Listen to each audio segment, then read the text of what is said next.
Hello, this is Storybooks channel. New videos are posted every day. Subscribe and click the bell. Nancy hated holidays and weekends. All normal people couldn't wait for Friday because it was followed by the most pleasant days of the week. For Nancy, the upcoming weekend always had a negative connotation. And what could be joyful in grueling housework while ruling with family scandals? This morning, she and her husband had already kissed. Barely Nancy thought of her friar. As he was born on the sofa was, opening one eye. Spouse grumbled, "You, what are you beating like a mouse here? You're doing everything on purpose to poison my day off." The man pushed away the pillow he had been hugging before and took a deep exhale. Nancy rolled her eyes, saying she had someone to blame. She wrinkled her nose and stepped farther away. "Ben, have you ever betrayed your entire family?" The man smirked. "No remedy will take you, and you're not talking my teeth. I'm having a hard time, and you're going back and forth. I can't just tiptoe around. I've got a lot to do. If I wait for you to rush around, I'll never get anything done." This dialogue put a lot of stress on Ben. He couldn't stand it when his wife outweighed him. And today, her intransigence especially grated on the man's nerves. With a heavy sigh, the head of the family Duden took the position of a thinker, and since his head did not want to hold independently, had to prop it up with his hands. Only after gaining a stable position, he honored his wife with a long, unkind look. "You can't keep up because your hands are in the wrong place. You walk like a somnambulist, stumbling at every step. You're a walking disaster, not a woman." Nancy was feeling through the rag that was wiping the dust with water. She did it with such force that the spray reached the sofa, then abruptly jumped out of the image of a thinker. His whole body now expressed indignation, and his right hand, like that of the leader of the world proletariat, extended from strictly forward. Only the legendary cap was missing for the completeness of the picture. The man's hangover speech was also suffering from slurred speech. Out of all his poor vocabulary, what came to his mind were these crooked hands, not seeing that I felt bad. Nancy was satisfied with the effect of her graceful revenge. She mockingly advised to drink less, then it would be good. "And you're wrong about Krivorishko. In this regard, you have no equal. For 3 months, she asked me to change the socket in the corridor." Ben shook his head. "I did everything. What are the complaints? You come and find out. Used to be sparks flying. Now it's electrocuted. They say that craftsmen like you, Ben, are golden hands. But please don't insult me in my own home." The man's voice trailed off, and his eyes sought to go out of their orbits. The torment of a legitimate husband gave Nancy satisfaction after the man had been reduced to an extreme degree of helplessness. The woman clutched noisily at the rag and began rubbing the furniture with fanatical exasperation. Ben watched his spouse's actions for a few seconds, then resolutely cocked his head. But from this ill-considered action, red and purple circles swam in front of his eyes. The side effect of a cheerful Friday was due to the fact that the day before the man drastically overdid it and was now unable to hold an upright position. For more than a minute, his large body spontaneously collapsed on the sofa. And there were tears in his voice. "Nancy, why are you being so cruel to me? It's bad enough without your lectures. And you're adding to the pain. You're a woman, so you should be merciful." Nancy grinned wryly. "Mercy doesn't extend to the likes of you, Ben. I'd rather pity a benign cat on the street because he does not drink vodka and all that burns." Men belittlingly looked at his wife, Nancy. "All right, let the good cat be dearer to you than your own husband." Well, there was no water to take a sip of. This call broke against the wall of incomprehension. The woman looked at the sufferer in male form and said with disdain, "Legs are there. Go to the kitchen and serve yourself." Ben grabbed the left side of his chest and faked a heart attack. But the woman only grinned. "Ben, it's time for you to change your cardiac repertoire. Not jamming vodka in the garage with Akis of various stripes. They're on a non-alcoholic regimen." Nancy gathered up her cleaning supplies and proudly walked past her husband. She was already behind the door, but apparently something clicked in her soul, and she called out to her daughter Helen, Stop dying. Father is suffering. Bring him some water. God forbid. He's going to drop his hooves. We don't have money for a funeral." From somewhere in the back of the apartment came a grumbling sound. "You can't do this without me. I'm entitled to a decent night's sleep once a week." The daughter walked barefoot, fell into the kitchen, and cast a glance in her mother's direction.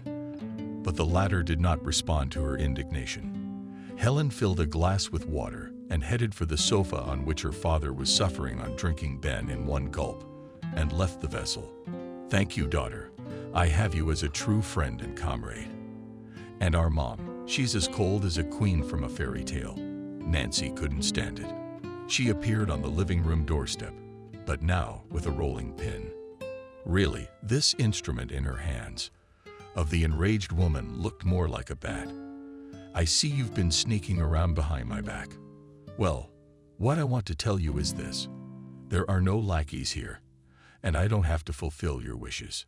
You too have been wandering around till morning, and then you make some kind of claim on me." Helen realized her mother was in a bad mood today, so she rushed over to her and kissed her. "Mommy, don't be offended. It's just a figure of speech. You're the most beautiful, the warmest." "True," Daddy Ben mooed enthusiastically and threw out his hand in greeting. Mouth front. Not even the toughest woman could resist such a display of affection. She considered herself weak. She looked down at her husband and daughter with revelry. "Get yourselves cleaned up, and we'll rush you, so you both overslept tomorrow. And it's a long way from lunch." Helen gave another kiss to her daughterly love. "Mom, we'll call this meal Saturday lunch." Women affectionately slapped their daughter's soft spot. "Go get dressed and hide. You've got a nightmare on your head. Mom, you don't understand anything about modern fashion. It's the latest fashions. Half the city is wearing these things."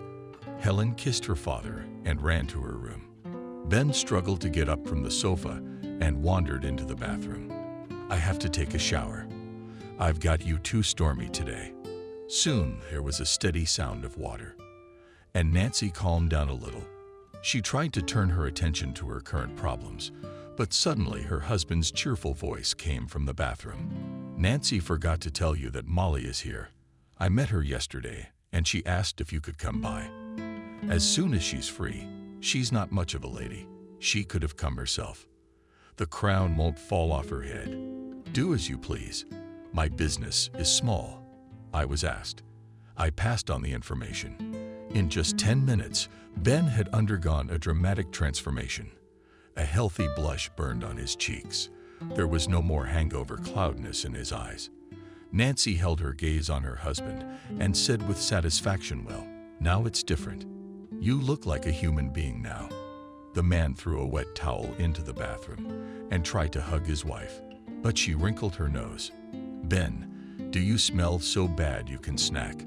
Apparently, he expected a completely different reaction and said with irritation, "You cannot please you. Then you do not like this, then the other. You don't break your nose. Like a girl before her first wedding night." Ben, thinking what you say, would be ashamed of his daughter. Helen informed in a cheerful voice, "Mom, don't worry. I am aware of the relationship between members of the opposite sexes. You must have forgotten that your daughter is in medical school." While arguing, the mother and father did not notice that their heiress appeared in the kitchen. Helen immediately rushed to the table and started grabbing everything off the plates. "Man, I'm so hungry. I have a beastly appetite." Nancy looked fondly at her daughter. "Sit down at the table and eat. What's with all the hand-grabbing?" Helen managed to chew and at the same time say, "Mommy, it tastes better that way. If you do not know, I can inform you that the tradition of eating without using cutlery is developed in many countries. So don't swear at your daughter. Don't waste your precious nerves. No nerves will be enough with you. Dad's been drinking a lot. And you were out at night." The smile fell off the girl's face. "Mommy, did you choose the wrong verb? I didn't go out with girls. Remember, I warned you that Lara's wedding is next week, so we got together yesterday for, like, a bachelorette party." The woman waved her hand nonchalantly. "A bachelorette party is held on the eve of the wedding, not the week before." Helen looked condescendingly at her mother, and we're having a rehearsal.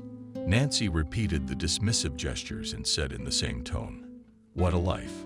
Everyone's rehearsing hairstyles, bachelorette, and bachelor parties. What's the use? It doesn't. Family life doesn't depend on those little things. It can't be rehearsed." The daughter said nothing to her mother. She looked expressively at her father, as if expecting him to support her. Ben had managed his lunch and was now drinking tea. Although the wedding topic was far from his interest, he couldn't refuse his daughter's support, making a smart expression on his face. The man remarked to his mother, "You're not on a roll today. You're picking on me. Now you're talking about the wedding. I don't care how people get married. The wedding should be fun. Who would doubt it? You're all about fun. I don't care about other people either, unless it's about my family. Ben, instead of affecting your daughter, you're all over everything." Nancy, Helen is already a full-fledged citizen. You forgot that she is already 19, and she can go out till morning and even get married without your permission, has every right to. The woman's indignation took her breath away. Ben, do you even think about what you're talking about? What marriage? Look at her. She's just a kid. Honey, think of yourself at that age. By the way, if memory serves, you were 19 when we got married. The man made dancing pod with his feet and smirked ambiguously, expecting a similar reaction from his wife. But Nancy cast a glance in his direction. That was the biggest mistake of my life. If I hadn't flown headlong into marriage, I would have studied at the Institute, gotten a good profession, and my life would have turned out very differently. This confession made an unpleasant impression on Ben. His lips merged into a single thread. His cheekbones set, and if I understand you correctly, you've regretted being my wife all these 20 years. Suddenly, he was pouring out a barrage of sludge on me. But it's better to know the truth late than to stay in ignorance for years. Nancy tried to say something in her defense, but the man beat her to it. Nancy, can you still make it right? Find a decent life partner. If I don't suit you. Ben pushed his plate away from him and got up from the table. A minute later, the apartment door slammed and Helen rushed into the hallway. "Daddy, wait," but the head of the family had already left the house, which he had always felt warm and cozy, only barely caught, and the smell of male perfume hovered in the cramped room. The daughter looked reproachfully at her mother. "I don't understand why you arranged all this. And then you have to think before you say something. Don't you realize you've hurt Daddy?" Nancy quietly asked me what I'd done to him. The daughter was on the verge of a breakdown. "With your confession, sometimes it's better to be quiet than to speak. And then, if you hadn't married Daddy, then I wouldn't have been born. So I'm your biggest mistake too." Ducking her head with two neat ponytails, Helen headed for the exit, but halfway there she turned around. "Aunt Molly's here. She asked you to stop by. She has some kind of emergency message for you." The door slammed again, and Nancy was left alone with her unhappy thoughts. She was already regretting having said so many nasty things to the people closest to her. But the germ of doubt that had been brewing in her heart for a long time now, especially strongly lately, began to bother her. So when her daughter informed her of her girlfriend's upcoming wedding, this unpleasant feeling immediately reminded herself. The brothers were born and raised in a village lost among the forests.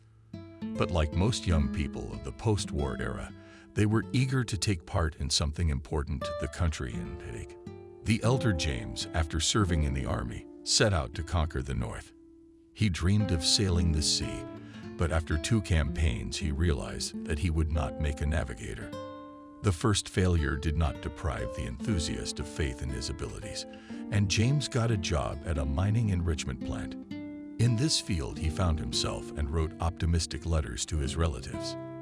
In one of them he reported, "In another month I will get a separate apartment and marry a wonderful girl. Lissa also works at the mill, taught chips. I hope she will fit into our friendly family." A little later, James wrote that he and his young wife celebrated a noisy housewarming party, and they were given a 2-chamber refrigerator from work.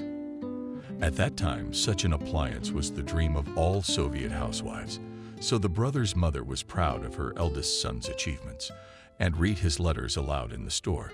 Rural women oohed and awed. "I envy you. No luck. What a good son. And he sends them money every month."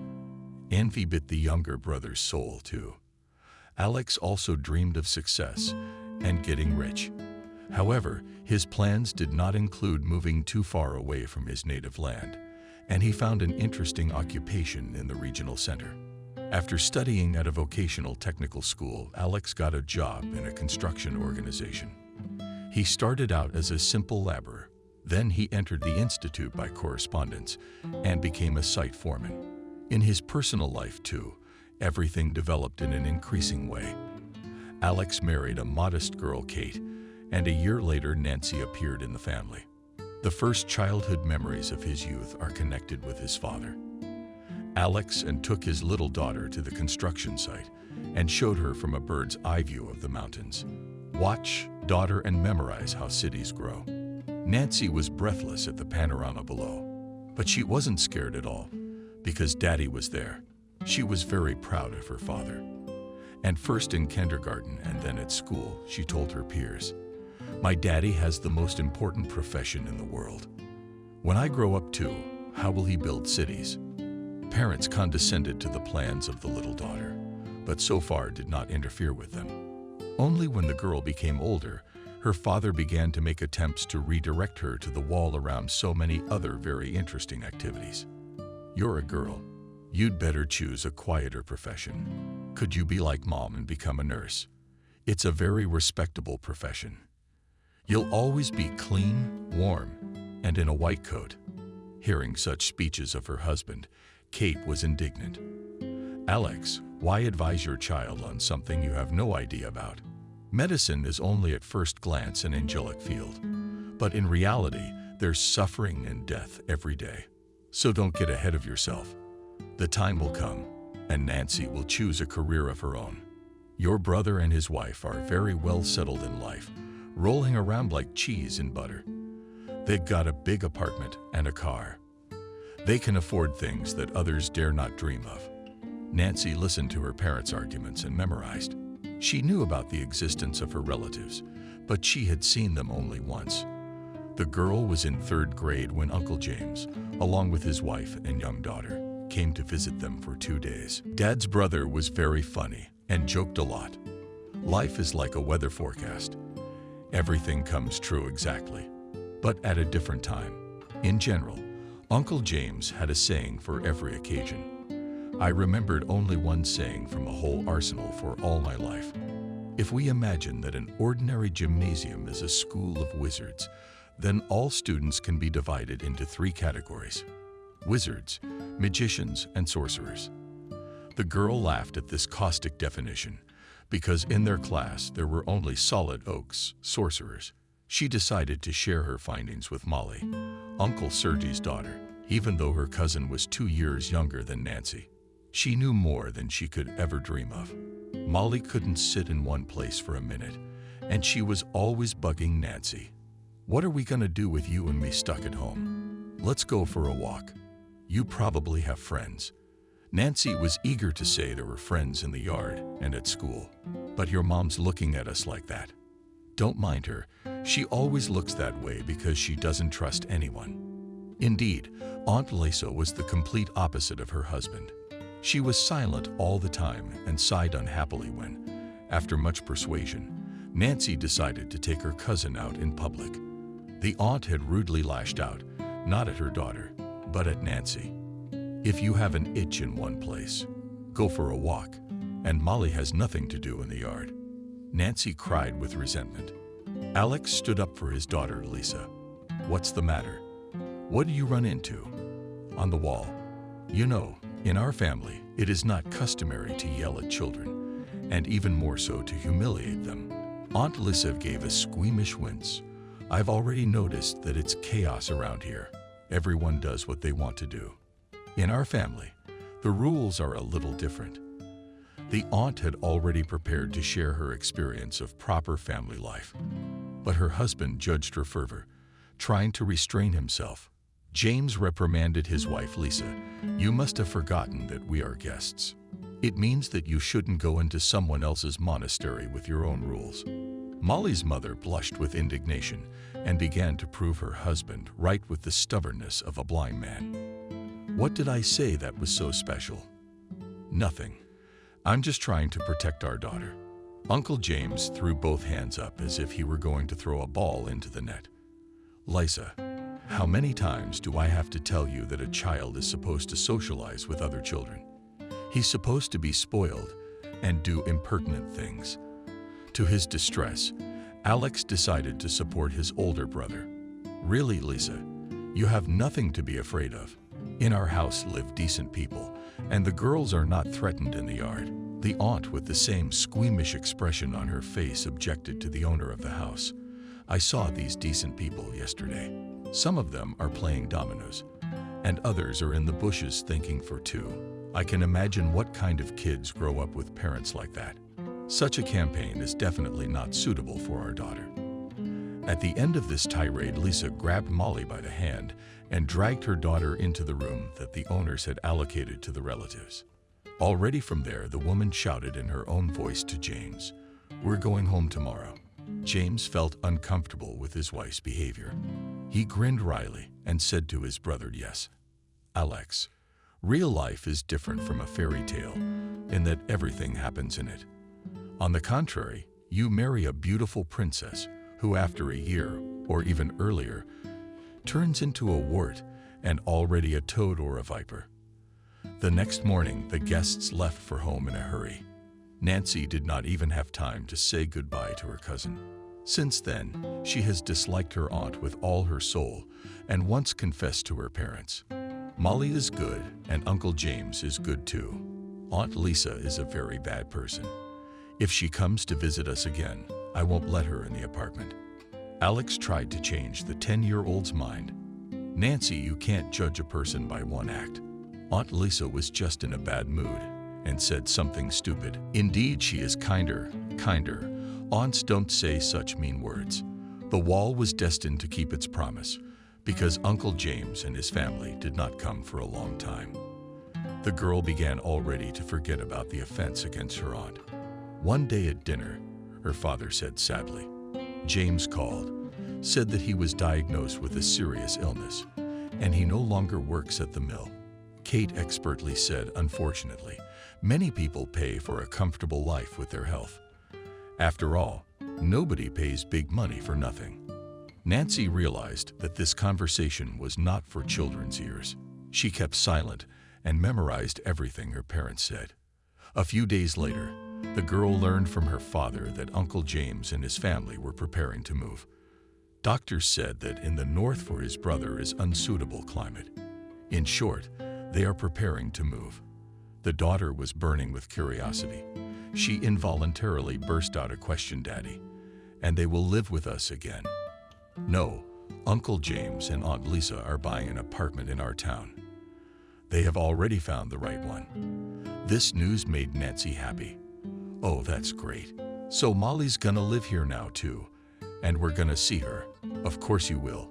Your sisters, siblings should keep in touch." But Lisa wasn't in the mood for sibling bonding.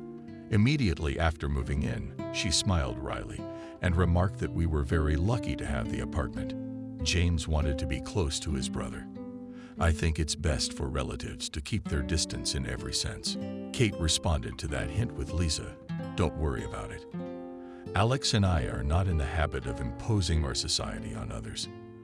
But our house is always open to guests, so you can come to us at any time, even at night." Lisa only shook her lips and flashed her eyes angrily.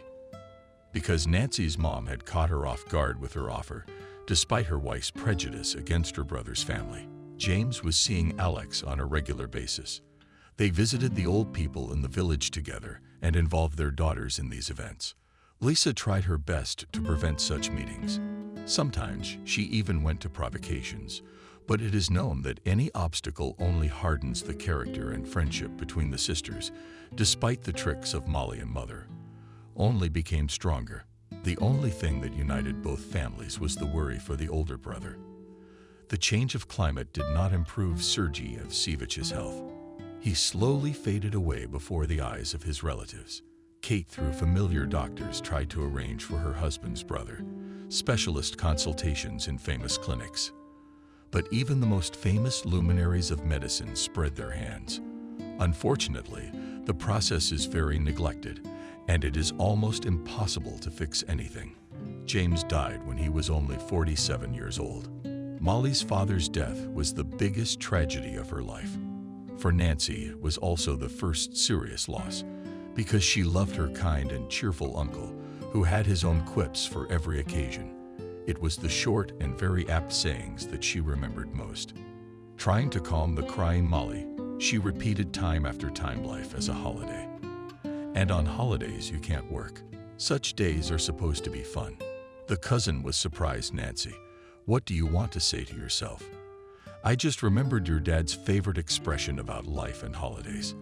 I think he would be telling you, Molly, right now to stop crying. Molly looked at Nancy in disbelief. Do you think he would say that? I'm sure he would. You might even think he's giving you that order through me. You know, my mom says that everyone who dies goes up into the sky and watches their loved ones from there. Molly froze with her mouth open. She must have been in a state of prostration for a minute. Then she jumped out into the street. There she stared up at the starry sky for a long time. Nancy realized that her younger sister believed in this mystical story about the souls of the dead. The older sister's hunch was confirmed. A few days later, Molly showed up at their house on a Sunday afternoon early in the morning. The girl was excited, her eyes burning when she and Nancy were alone. She mumbled mysteriously, "You were right. They all live in the sky." Nancy darted her eyes out in bewilderment. "Who are they?" Molly sighed eloquently. "Who? The ones who died. You were the one who told me. Have you forgotten?" Nancy remembered a recent conversation about this.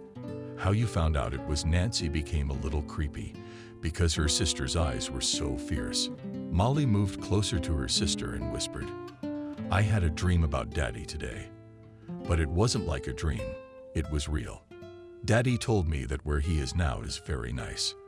Nancy asked, "I hope you didn't tell your mom about your vision." "What are you talking about? She's gonna drag me straight to counseling if I tell her something like that. Let it be our little secret." "We did." Molly looked at Nancy like she'd discovered the secret to eternal life, or something like that. Childish maximalism it is. Nancy couldn't deny her sister such a small thing. The common grief brought the girls and Molly even closer together, and she paid less attention to her mother's eternal nagging. By the time of graduation from high school, she and her parents had practically nothing to do with each other. Molly lived her own active life and made very bold plans for the future. She shared them only with her cousin. The native mother was in complete ignorance. After the death of her husband, Lisa completely withdrew into herself and even business. Her only daughter was of little interest to her, not to mention the events that were unfolding across the country at that time. The apartment was unaccustomedly quiet, and only the clock flowed measuredly on the wall. Nancy ate, dwelling on the unpleasant feeling of discomfort. Now she regretted very much that she had told her husband, and at the same time her daughter, all sorts of nonsense. Emotions were bursting out, and the woman said in a low voice, "Amazing things are happening in this world," and unnoticed, I turned into an exact copy of Aunt Lisa.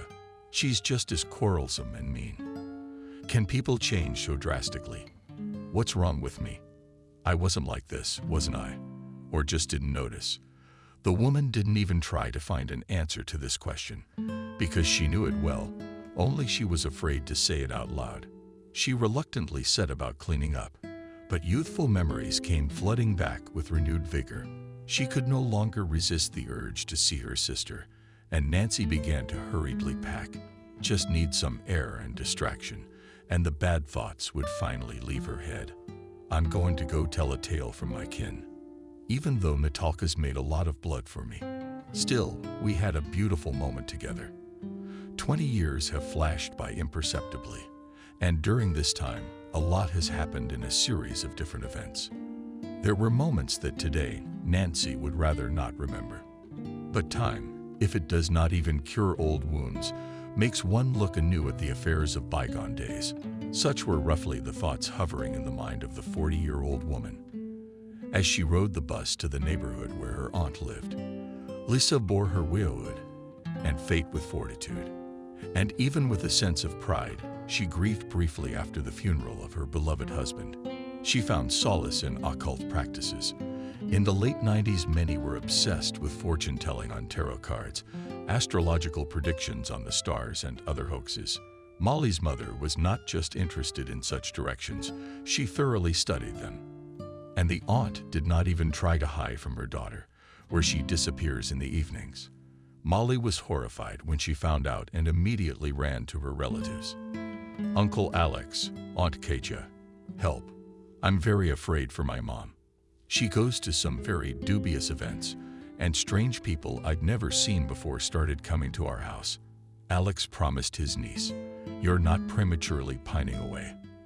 The devil is not as bad as they make it out to be, but I'll be sure to drop by the other day." The man wanted to make an appointment with his sister-in-law by phone, but Lisa did not pick up the phone. So he went to the widow's house. The woman did not open the door for a long time. And when the guest was about to leave from behind the massive door, there were signs of life in the form of a ball of footsteps and mumbling. Then the door opened slightly, but a chain prevented the guest from crossing the threshold. The hostess did not waste time on greeting, but asked sternly, "Why did you come?" "Lisa, it's me. You didn't recognize me. I was recognized." "And what of it?" "We have nothing to talk about. I need to talk to you." "James, no. And there's nothing to connect us anymore." The woman wanted to close the door, but Alex managed to get Lisa's foot in the door. "Wait, I wanted to talk to you about Molly. She's my niece, and I care about her." The woman sang snackily. The guest was not even on a joke frightened, thinking that this viper in human form will now release its poisonous sting. But instead of this instrument, Lisa used the words, "My Molly has someone to take care of her. So we don't need your help, kinfolk, and we're better than Sasha. Go goodbye and don't come back. I don't want to see you, or your wife, or your restless Nancy. She's always leading my daughter astray. And one day I shall simply be forced to take measures to counteract her bad influence." Again, in the voice of the daughter-in-law, there was a threatening hiss, and Alex pulled his foot away. The door slammed shut in his face, and he still stood on the landing for some time, thinking over the last words of the relative. At home, the head of the family told his wife in detail about his visit. In conclusion, added Katusha, "You will not believe it, but for the first time in my life, I experienced panic terror. From Lisa smelled something so demonic. And honestly, I don't want to go out with her anymore." Kate laughed. "Alex, you're a man. Don't get your head in the game. Only highly respected people can believe in witchcraft and fortune-telling. But you are an educated man." Alex thought for a long time before answering. "Katja, but you won't deny that conspiracies and curses work." Men at work told such stories that gave me goosebumps. Nancy decided to add her weighty word. "Mom, Dad's right, because magic rituals work. It all depends on who's doing them." Molly told me something that takes your breath away too. Kate hugged her husband and daughter. "My darlings, you are bringing your own fears upon yourselves. We have rumors like that at the hospital too. And sometimes we hear even worse stories. I can assure you that there is no scientific proof of magic, white or black." "Still," Nancy exclaimed, "but something does come true. It's pure coincidence.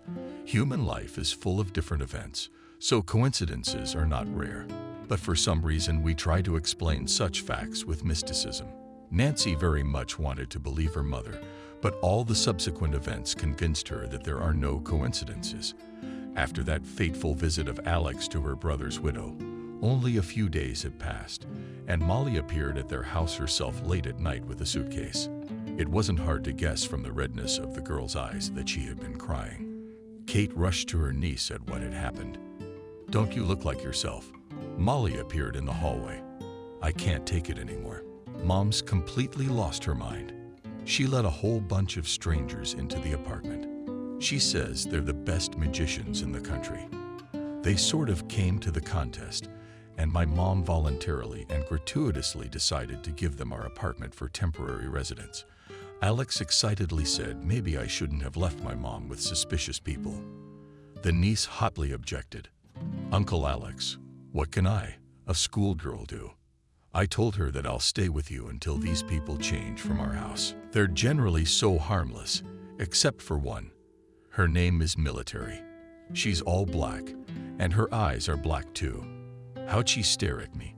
I almost fainted when she said in a huge voice that my future was in gold that glittered like a husk of seed. My knees buckled in an instant. My mom went after that woman for asking questions, and I packed my bags for you. You should have. You don't want to be jinxed by that. Nancy took her sister's suitcase and led her guest into a small room where she had long ago equipped for herself a girlish realm. Since the topic was a hot one, the girls continued to discuss it. Nancy's parents were also excited by the unexpected appearance of their niece. Alex had time even before dinner to find out the meaning of an obscure word. That's why he started the evening meal with a minute of enlightenment. I've looked through the encyclopedia and found out that in Spanish it means seeing the future. So your mom's guests are nicest fortune tellers. In the circle of relatives, Molly felt under reliable protection. She answered quite cheerfully, yes, I don't really care how the name is translated. It's just that I'm worried about my mom because she's often 20 in parallel worlds. And I don't like it at all. There are only a couple months left, and school will be behind me. And then I can leave this town, and everything will be just a bad memory. Kate complimented her niece. That's right, Molly. You're a smart girl, and I'm sure you'll get into college. Take an example from your sister. Nancy went to college. She's going to be an architect. This profession will never lose its importance. Molly grinned. No, I'm not going to design cities, and I don't want to stay here either. I'll go to the capital. There are more opportunities there. Molly stayed with them for almost a week. Afterwards, she confessed it was the most wonderful time of her life.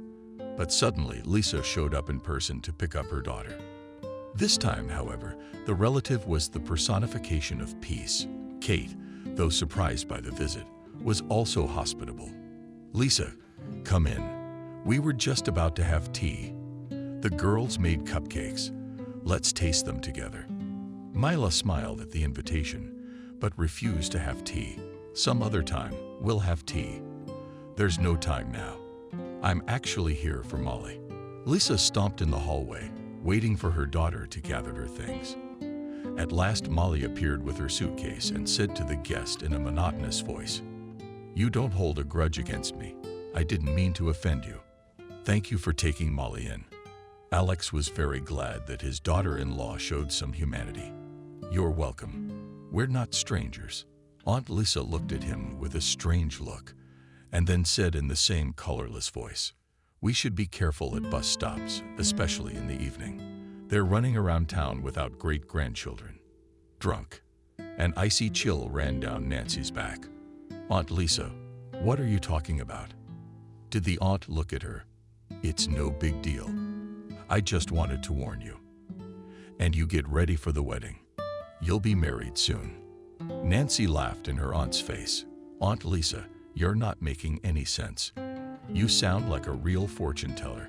I'm going to have to disappoint you. I'm not getting married in the next 5 years. Only after I graduate will I plan to start a family of my own. Her aunt looked at her again with a penetrating gaze. There's no escaping the fates. What one's destiny says will come true. Molly signaled to her sister that her mother was a little out of sorts to spare her relatives an unpleasant visitor. She took her parent under her elbow and led her towards the exit. Mom, everyone, let's go home. Picked up from your friends. All kinds of nonsense.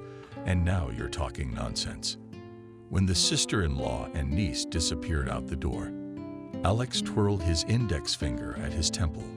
What became of the woman? Katia is talking such nonsense. That's your department. Tell me, is Lisa really out of marbles for rollers? Or is she just plain fortune teller? Kate grinned. More like the second. It's a special time right now. It's the millennium, and old superstitions have come to life and new ones have emerged. The public's interest has to be piqued somehow. Here's a hoaxer from different levels trying to do just that. The topic of conversation smoothly flowed to different ways of fraud, fortune tellers, and fortune tellers. Every member of the family had a story to tell. Therefore, dinner and the rest of the evening turned out to have a mystical tinge. In the morning, all three of them forgot about Aunt Lisa's visit and her ramblings. It wasn't until months later that Nancy remembered everything her mother had talked about in Molly King's hallway. Nancy barely had time to touch the bell button before the door swung open, and all the passions were back in her arms. "Nancy, how have I missed you? You have no idea how long it's been since we've seen each other. Probably 5 or 6. A disgruntled voice came from the darkness of the hallway. "Molly, let the man into the apartment. What's the fashion?" On the doorstep to hug Molly, Mom waved her hand. "This is my sister, and I have every right to greet her with violent emotions." Molly let the guest through and pointed towards her room. "Come on, we'll have tea later." "Nancy, I agree." I nodded only from the table. "So I don't want to eat. I got my own things to do, and I'm here for you." "Yeah, I met Ben yesterday, and I told him to tell you to come by right away." "You have no idea what I dug up the other day. Probably some kind of mind-blowing wedding scenario." "No, you didn't." Molly shut the door tight and winked at her sister. "Mom's gotten very inquisitive in her old age, and a few times have gotten her in the act." Nancy muttered, "Let her eavesdrop rather than engage in dubious business." Molly and stared pensively at one point. "Yeah, I'm having a hard time re-educating her. Honestly, I can't believe Mom was ever obsessed with any of this stuff. Although, you know, sis, deep down, I believe in predictions myself sometimes. You're not alone." "I do too, especially lately." Both women were silent, each thinking about something else. Molly went to college after high school, but graduated with great difficulty. She took 2 academic leaves of absence because she was woefully short of time for the main business of her life: weddings. Nancy's father, Alex, gave his niece an inexpensive camera for her 17th birthday. It happened just before Nancy's wedding, and Molly decided to capture the event. For 2 days, she ran around with the camera, shooting everything. But the newlyweds never got a CD. For a long time, Molly fed them breakfast, and then she left and did not appear in her hometown for 3 years. Years went by in life. Every day, more and more pulled the spouses into its maelstrom. And Ben and Molly less and less often remembered the day of their marriage. And for the first time in 20 years, with Molly's encouragement, Nancy remembered that she had once shone in a snow-white bridesmaid's gown. She sighed sadly and sat back in her chair. "Come on, Molly, dazzle my imagination. I'm getting ready." The woman shuddered. "Oh, you scared me." I hesitated for a moment. "Now just 1 minute." Molly rushed to the fashion, on which were laid out in strict order all the paraphernalia necessary for a wedding planner. Guests with a grin nodded in the direction, prepared in the props. "You got a job coming up." "You're right, as always." Some moms I know asked me. Their granddaughter's getting married on Saturday. Actually, they've been common law for 2 years, and suddenly they're getting married. It's usually rushed when there's a new addition to the family. I'm never interested in such details. My business is to please clients and receive for their services money. Those are the 2 pillars of my business. Nancy said with a sneer. "I'm sure you're doing a great job with that." Molly jerked her chin up. "I mean, I'm trying. Do you know how competitive this market is?" "I have no idea. I'm not really in the entertainment business. I'm more concerned with my home and my unenviable job." My sister sighed. "That's when I was drinking. I shouldn't have dropped out of school." "Well, let's not talk about sad things. Do you want to know what my competitors call me?" Nancy looked at her sister and mentally noted that the years had only slightly affected Molly, and she still remained as vivacious as in her youth. There wasn't a single wrinkle on her face, and her blonde hair was neatly localized down to her shoulders. As her sister didn't answer her question, Molly began to shake her. "Nancy, why are you silent? I don't recognize you." The guests laughed. "I was speechless at the sight of your beauty. You're all dainty and well-groomed, aren't you?" "Aya." Molly let out a heavy sigh. "What beauty is there? Pitiful glimmers of the youth that escaped me. It's nice to eat." "So, where were we?" "The competition. They gave you the nickname Molly," in a well-practiced voice, said, "Please love and welcome. This is a rare exclusive." Wedding General Nancy clapped her hands. "You know what, sis? There's something in that, isn't there? I can't judge your professional qualities because I've never been to one of your events, but you have the exterior to match the rank of general. And I'm talking about 20 years in the business. I love making people happy. Too bad most of the time that happiness is fleeting. That's for sure." Suspicious sounds were heard behind the door, and Molly was silent. The guests looked at their cousin with fear. "Do you have mice?" Molly laughed. "One mouse of enormous size." The hostess walked to the door and said loudly, "Mom, stop scaring people. Come on in." The door opened slowly and creaked open just enough for Lisa to slip in. "Molly, the kettle's boiling. Are you going to have tea now or a little later?" "Mom, in about 5 minutes we'll have a little more in confidence." Okay. You girls talk.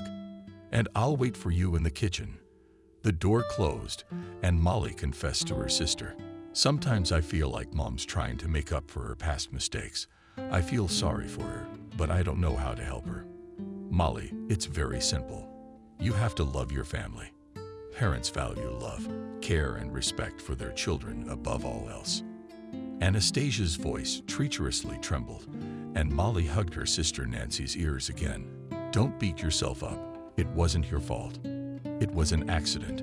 That's just the way it is. But your mother warned us about the accident. We didn't believe her. We thought her words were nonsense." Nancy felt tears come to her eyes. She remembered again the terrible day her parents had died. It had happened shortly after their wedding to Ben. The newlyweds learned that a new addition to their family was expected and hurried to please the future grandparents. Alex, according to a long-established tradition, decided to celebrate this event and invited his wife to dinner at Kate's restaurant. Who knows, maybe this is the last time fate gives us such an opportunity. The grandchildren will come, and you and I will get stuck in troubles. Hey, young people, are you with us or not? Nancy had been a cab driver since the first weeks of her pregnancy, and the thought of going to a catering establishment made her nauseous. "No, I'd rather not. I'll ruin your evening." Kate seconded her daughter. "You're right, Nancy. In your position, it's better not to take any chances." Alex, for such an occasion, paid for his new suit, and his mother wore a sequined evening dress.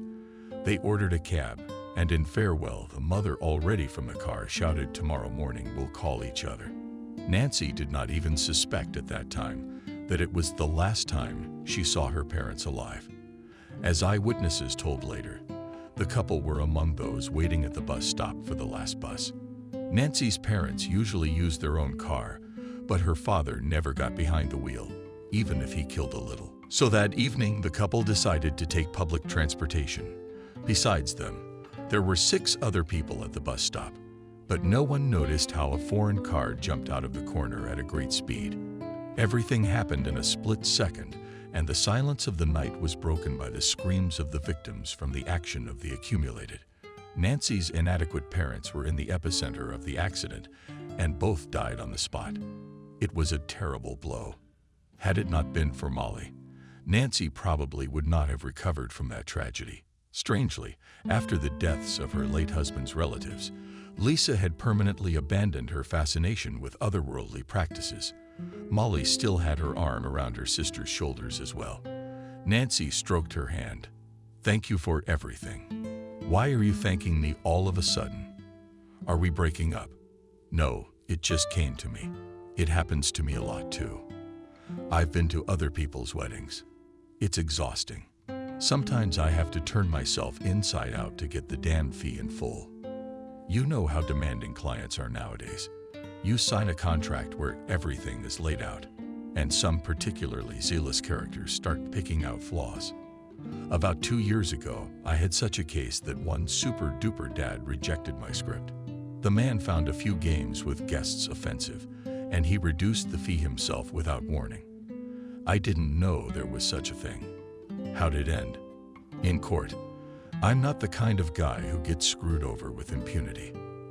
That asshole paid me for moral damages, but I got a lot of nerve. Molly, you're really good. A real general. The woman corrected the wedding general. Speaking of birds, you and I have been talking, and we've completely forgotten about the main thing. That's right. You were going to surprise me. I'll get right on it. Just be patient, and you'll be in for a surprise. Molly began fiddling with the equipment. She accompanied the process with exclamations of horror. Everything is covered with dust. The equipment doesn't like such carelessness. We'll have to fix it right away. Nancy remembered how her younger sister in her childhood had also worked wonders, for which she had been scolded by her parents. She really wanted to help Molly. Maybe I could be of some use to you. You know, my Helen is very advanced in technology, and she taught me a few things. Without turning around, my sister cheerfully said, "Thanks, I got it." The thing is, it's an old tape, and you can only watch it on an old player. I can't get my hands on it, and I can't get my archives in order. Molly fiddled with the equipment for another 5 minutes, but her efforts were successful. Something inside the device buzzed powerfully, and the TV screen showed a splash screen. Nancy and Ben together forever. The sound is a little bad, so we'll be watching a silent movie tonight. Both women held their breath into the screen. They didn't notice Lisa silently enter the room again the moment the bride did. That is, the Nancy from the past tried to wave her hand in white gloves. Tears of happiness. The symbolic bouquet fell to the floor. Molly and the mother very clearly pronounced bad luck. Unfortunately, it was Nancy who flinched and looked at her aunt. Molly swooped down on her mother. "Mother, are you like Hamlet's father's shadow walking around the apartment? Couldn't you have knocked?" The older woman excused herself. "You said 5 minutes. It's been half an hour. The kettle's cold. We're in no hurry." Lisa took to the kitchen, muttering to himself. "I don't know how to please her." Nancy, in a trembling voice, asked Molly, "Maybe that's enough movies for today. Wait, that's the most important thing I haven't seen. Just one more minute. You don't need patience." I remember this moment well. When my bouquet fell, a strange woman picked it up. She said something else to me, but I couldn't make it out. It was awkward to ask again at the time. "Molly," a key clicked, and the machine buzzed loudly again. The flamboyant-looking guest first held out her bridesmaid's bouquet, but immediately changed her mind. Her lips moved, and Nancy heard clearly. "It is not your destiny. You cut down your tree for me." White streaks ran across the screen, soon replaced by pictures of wedding fun. The guests whispered creepy. "And that's exactly what you wanted to surprise me with." Molly grinned smugly. "Not really. There's nothing surprising about any of this. I know from experience that brides often drop or forget their bouquets. The strange thing is different. The ladies in black are the stuff of legend. That soothsayer face friend of Aunt Lisa's. Yes, but I have no idea how this messenger from hell ended up at your wedding. I have no idea either. That fact came as a real shock. Images from the past and images of people who were no longer alive began to spontaneously resurface in front of the woman's eyes. For some time, Nancy remained in a state of shock, and Molly became worried. "Nancy, why are you so excited? Let's go and have a cup of tea.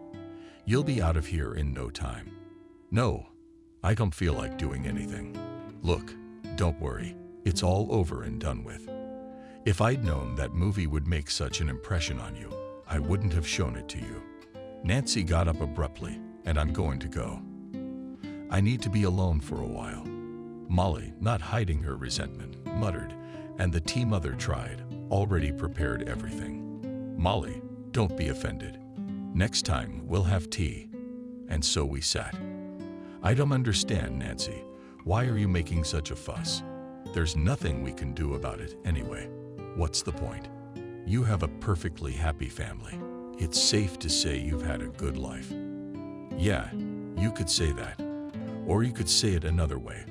I have a favor to ask you. If you can find out about this fortune teller." Nancy met the family hearth with a ringing silence. On the heart was empty and did not want to do anything. The woman walked to the bedroom and stood in front of the large mirrors. She asked her reflection, "How happy are you, Nancy?" And she cried because she knew the answer to that question. She was no longer surprised that for the second time in one day, she had to mentally answer him. Why had fate made such an abrupt reversal now? A period of reflection. Nancy's post-graduation period was short-lived. She realized that she was more attracted to architecture in the classical sense of the term. The girl thought that her father would be happy to hear about her decision. Alex cautiously asked Nancy, "Confess, did you really choose this institute by the call of your heart or for the sake of principle?" "Daddy, how could you think that about me? You know that I have been dreaming since my childhood." Father interrupted his daughter.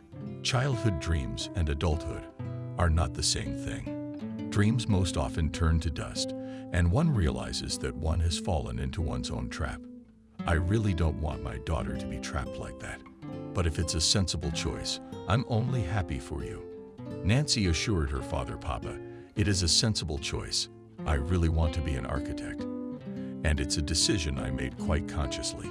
At this point, the discussion of their daughter's future was over, and the parents did not bring up the subject again. Despite the big competition, Nancy entered the university from the first time. She was also lucky in that she was enrolled on a budget. The young girl's imagination of the future was imagined full of grandiose affairs. About meetings with guys, she did not think then, because she considered the main goal of her studies. Together with her in the same institute entered the girl who studied in their school. Only Betty had graduated a year earlier than Nancy. The acquaintance was very happy when she met Nancy in the corridor of the institute. "Hello, nice surprise.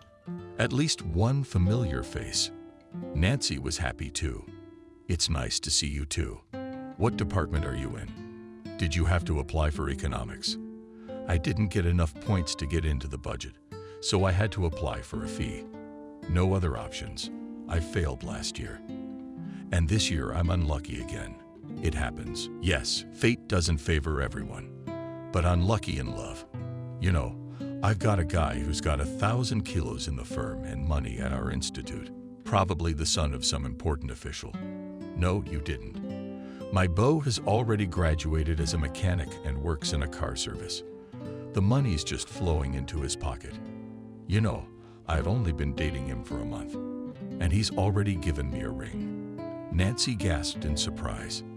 "You're marrying him so fast." Betty rolled her eyes. "If only our relationship were still in the active stage of development. Vetpova gave me a ring with a small stone in it, so no hints yet, but I'm waiting for him to get an engagement ring."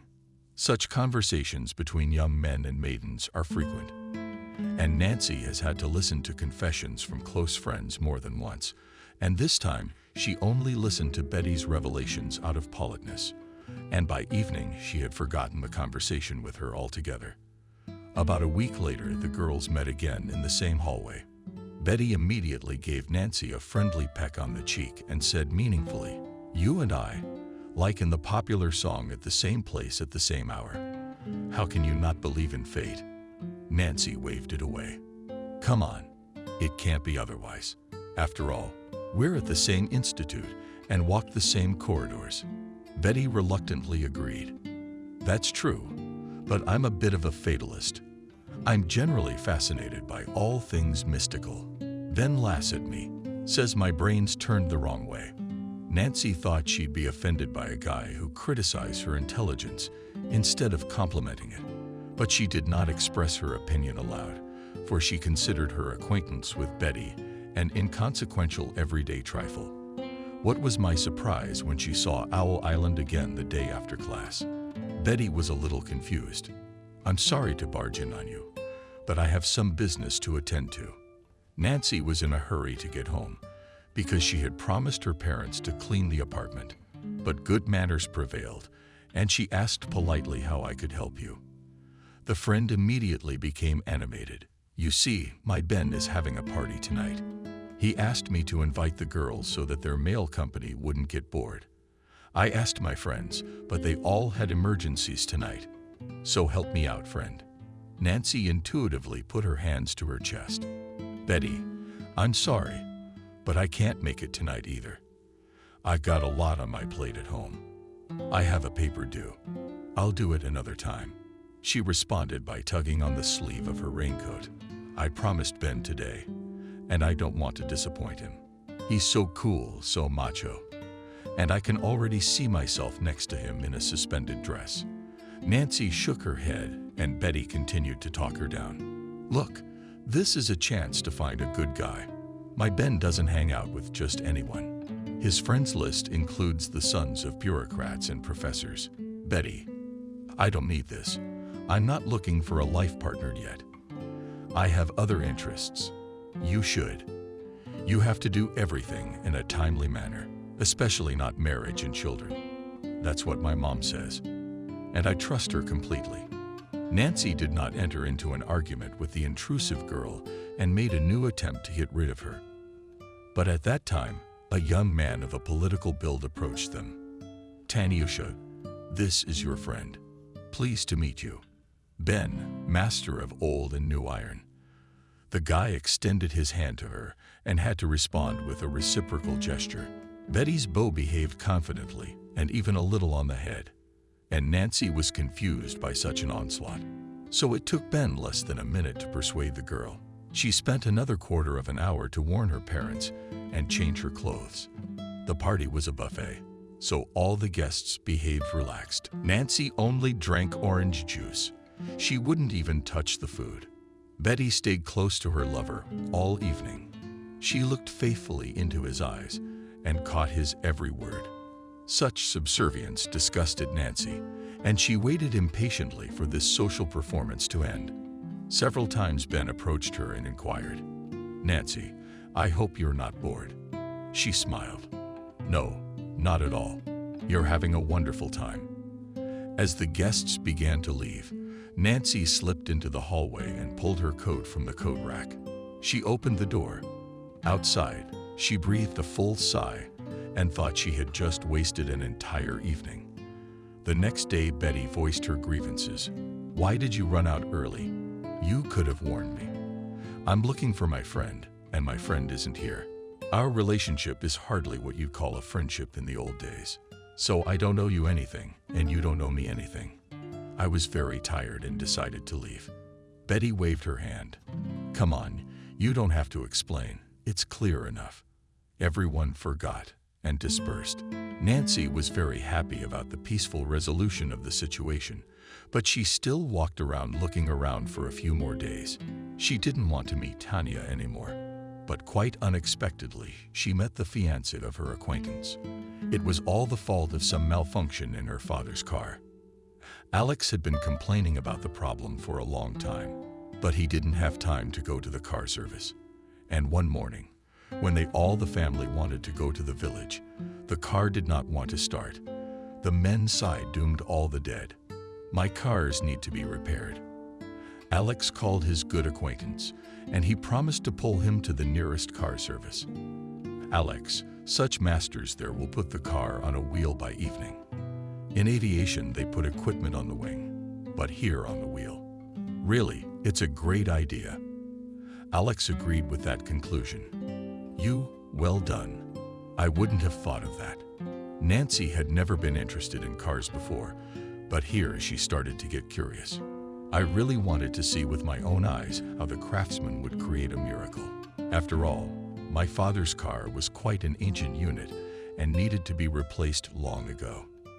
But Alex did not even want to hear about buying a new car. "My Swallow has not yet exhausted its resource. It is still capable of what a pile of ruled parts can do." The father did not say, but the daughter believed him. That day, she too decided to support her father. "Dad, can I come with you?" Alex wondered. "And what will you do there?" "A car service is not a beauty salon. There is nothing interesting there for a young girl." "So what? I'll just watch how scrap metal is transformed into a workable unit." "If that's the case, then let's go." The master who was to perform the miraculous transformation before her eyes. The miraculous transformation was Ben. The young man recognized her immediately and was very happy. "Nancy, what brings you here?" "It's just my dad's car doesn't want to work. We will now look and determine the cause of disobedience of your machine, and then treat it." Alex was surprised that his daughter knew the master, who was recommended to him by an acquaintance. Trying not to attract attention, he whispered to his daughter Nancy, "I did not suspect that you have such useful friends." The girl also answered in a whisper, "Dad, Ben is not my friend. He's a fiancé. Thin Isle of yours. Remember I told you about the girl from our school? We're in college together, only she's in economics." He made a statement that said, "Yeah, I remember something. I think her father once worked in my brigade, but the pay didn't suit him, so he moved to the public utilities." Yeah, that's his exact last name. While the daughter and father were discussing mutual acquaintances, the car service workers promptly carried out diagnostics and began to fix the problem. Ben was pleased and informed the customers. It could have been worse, but it was nothing serious. "So in an hour or a little more, your car will be on the road." Alex was glad to hear from the master not so much reassuring prognosis as an affectionate nickname, which he always used when it came to his car. He gave Ben's hand a long shake. "Thank you for your understanding. It's a pleasure to have you take on the task of repairing my car. It is rare to find such competent professionals among young people today." Ben accepted the praise with a satisfied smile. He himself did not take his eyes off the client's daughter when the car was completely ready. Master and suggested Alex to check the performance of the vehicle. Nancy, the father, settled into the driver's seat and lost sight of his daughter for a while. Only later Nancy realized that Ben in such an innocuous way eliminated the father to the girl with whom he needed to talk privately. The young man, without further preamble, stated to Nancy, "After that evening, I don't find myself in a place." The girl did not understand what the boy, who by all accounts was not lacking in female companionship, was getting at. "Are you ill?" Ben felt his eyes. "Perhaps my condition can be called a disease. Your image haunts me day and night, and I don't know what to do about it." "Are you kidding? I thought you had a real health problem. My mom works at the hospital. She could help you get checked out." "Oh, thank you. I'll definitely take advantage of this unique opportunity, but a little later.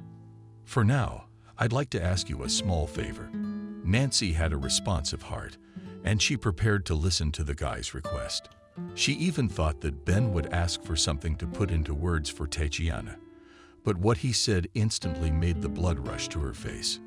"Nancy, I'd like to meet you. We could go to a movie or take a walk in the park. How would you like that?" The girl was confused. But you, Ben, guessed what confuses Nancy. "If you mean Tatiana, we have nothing in common with her. Absolutely nothing. She and I were having a nice time together, that's all." Nancy remembered Betty proudly showing her Ben's gift. The island had acted arrogant, as if she were the most attractive girl on the planet. Nancy had wanted to rub her nose in it from day one. You know, and she had quickly realized that the most effective way to do that was to steal Betty's fiancé. Nancy lowered her eyes languidly and barely audibly mumbled, "I don't mind going out with you." Nancy didn't realize that her love had taken her on a whirlwind spin. After her first romantic encounter with Ben, and just a few dates later, she was already catching every word he said. Ben Duden gave her an engagement ring 3 months later, and Nancy immediately agreed to become his wife. When Betty learned that her friend had literally stolen her fiancé from under her nose, she wished her, "One day you will give with someone else's happiness, and I wish only one thing to happen as soon as possible." Betty was not among the guests at their wedding. Nor did Nancy meet her afterward, because her life had changed dramatically after her marriage. First, her parents died tragically, and then a sweet little girl was born. Helen. The young mom had to leave her studies at the institute and devote all of herself to her family. But she made this choice without regret. Only years later, she began to think more and more often, it could have been different if you hadn't dropped out or married another guy. The sun had been pouring down without mercy since early morning today, and the air conditioners were on full blast in the beauty salon. And Vanessa was enjoying the coolness. She was lazily flipping through the latest issue of a fashion magazine, waiting for her son's turn. Only Sophia knew how to turn the latest dunce into a real beauty, and Vanessa treasured her friendship with her very much. She glanced at her watch and took another magazine from the stack. Thoughts slowly flowed through her head like boats in a pond, and Vanessa calmed their slow, even relaxed flow. She was happy with everything, with the way her life had turned out and with her trade, which brought a steady income. Sophia appeared in the waiting room and, in a sweet voice, said, "You are already here. Now literally just a minute more. Please bear with me. I will sign a little to the client and invite you in." Vanessa condescendingly waved his hand. "Don't worry, Sophia. It's such a divine chill. I'm ready to sit for hours. I am very glad you are comfortable." And Vanessa sank back into pleasant thoughts. When the Creator had distributed his gifts to the earth, he had obviously not noticed the small villas, so she had gotten practically nothing but inventive minds. Unique, capable with an ugly girl manifested itself already in kindergarten, and educators were surprised. So ugly, but so smart. Probably, she will become a scientist when she grows up. Vanessa's parents do not bother to take care of their daughter. They were constantly fighting. The girl was thrown like a ball from one old man to another. But since Vanessa was an unusual child, she liked this way of life. Then her parents separated for good, and the girl was sent to be raised by her great-grandmother, who lived on an abandoned farm. Vanessa still does not know to whom the old woman was a relative. Her real name also forever remained a mystery, because the grandmother's name was simple and clear. The old vein. The old woman was not offended by this attitude and cheerfully said, "Let them call me Pan at least, as long as they paid me money." The grandmothers practiced fortune-telling and conspiracies for the villagers. Vanessa had heard that she was a hereditary sorceress. Sometimes, when her grandmother was in a good or cheerful mood, she helped her. These were especially happy moments, because the girl could go into the room where the grandmother prepared potions from herbs and summoned spirits without fear. The child's brain memorized and absorbed everything. Despite her young age, Vanessa already knew that in the future she would also predict the future and reveal the secrets of the past. Perhaps in time, Vanessa would have mastered all the Doan methods. But the old sorceress died suddenly, and the girl again began to shuttle between the houses of relatives. But the experience she had gained helped her earn money for pocket money. Already in elementary school during recess, the girl crowded near her desk. "Vanessa, tell me what I'll get for the test." And she willingly made a prediction, although such predictions did not always correspond to reality. The young fortune teller's popularity grew by the day. High school students, including boys, began to turn to her to guess the ticket number for exams. For such consultations, Vanessa took pennies, considering that she could easily make 100 predictions a day. She always had money. But someone in the young fortune teller's clientele blabbed about her business, and Vanessa got the attention of the juvenile police, the elderly relatives she was staying with at the time. The parents of the negligent girl are just like her. She's been running scams since she was that age.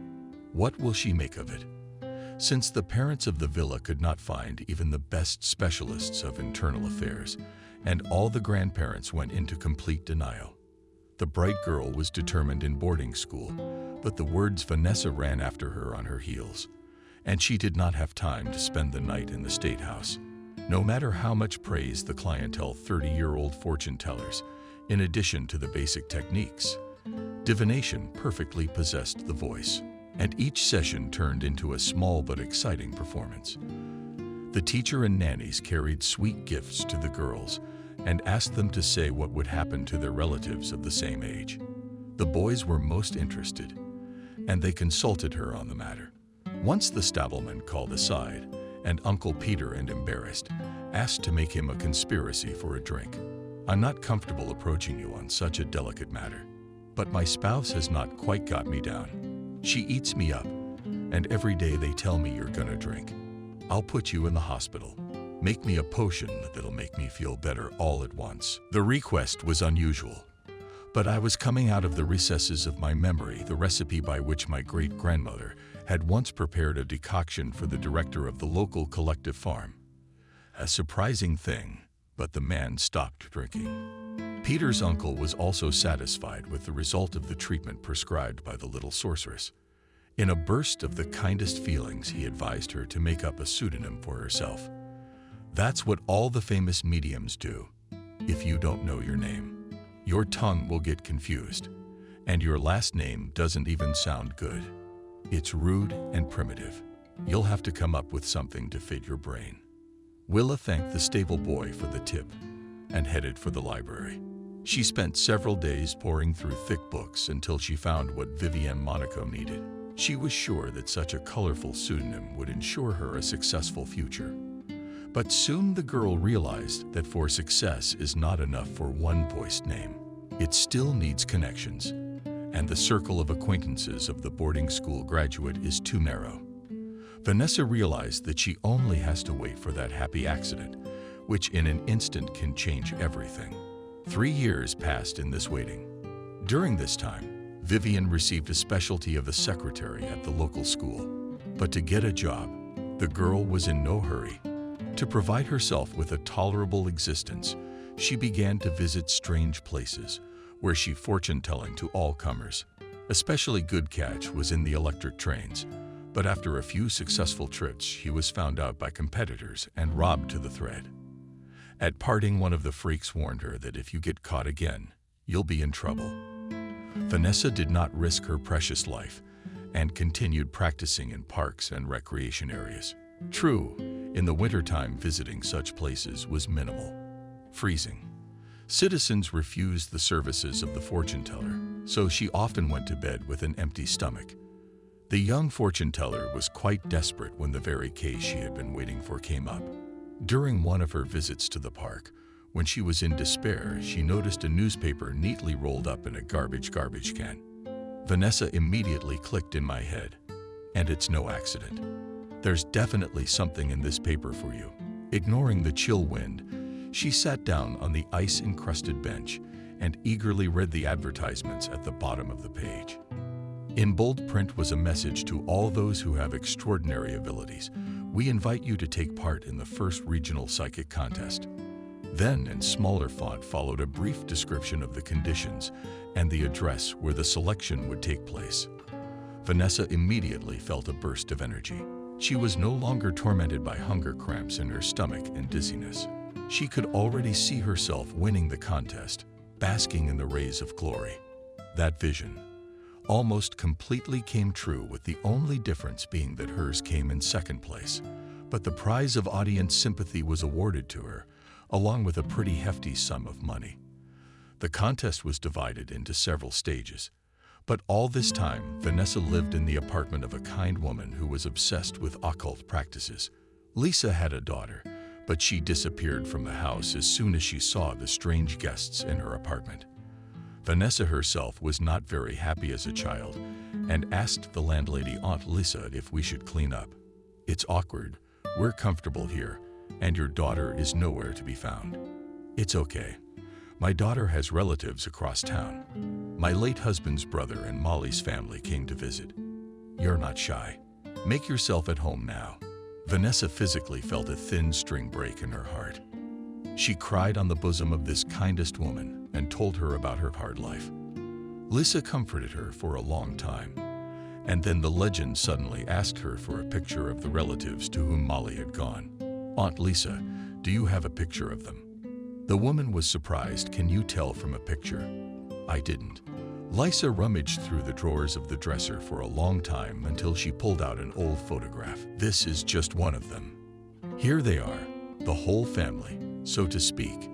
Vanessa ran her hand over the picture and handed it back to the owner.